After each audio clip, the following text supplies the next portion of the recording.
মুঘলরা শুধু ভারতবর্ষে প্রথমবারের মতো আগ্নেয়াস্ত্র কিংবা কামানি আনেনি।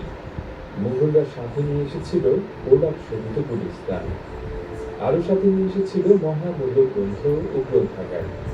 শুধু অস্ত্র আর শূন্য সামন্ত দিয়ে নয়, প্রজ্ঞা, জ্ঞান আর উদারতা দিয়ে ভারতের তৎকালীন 15 কোটিরও বেশি মানুষের মন জয় করতে পেরেছিল মুঘলরা।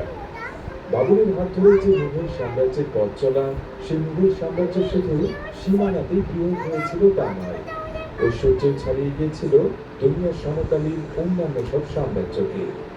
সেই সাম্রাজ্যের সোনালী সুদিনের গল্পগাথা ছড়িয়ে ছিটিয়ে আছে ভারতবর্ষের নানা প্রান্তে।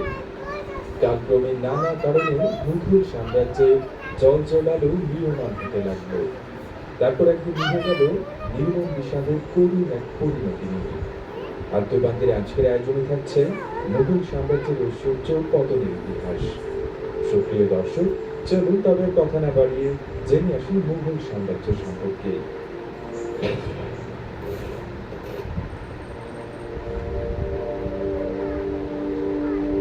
পিতা বাবরের মৃত্যুর পর মাত্র 22 বছর বয়সে মুঘল সিংহাসনে বসেন মির্জা নাসিরউদ্দিন মোহাম্মদ হুমায়ুন।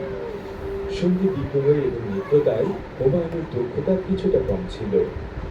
সিংহাসন আরোহণের পর থেকেই তিনি তার ভাইদের এবং আফগান পাঠান শের শাহ সূরির প্রবল বিরোধিতার মুখে পড়েন। বারবার একই ভুলে তিনি শেষমেশ শের শাহ সূরির কাছে পরাজিত হন।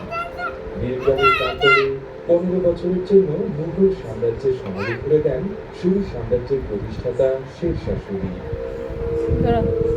শের শাহ হুমায়ুনকে পরাজিত করেন এবং নিজেকে দিল্লির সুলতান হিসেবে ঘোষণা করেন।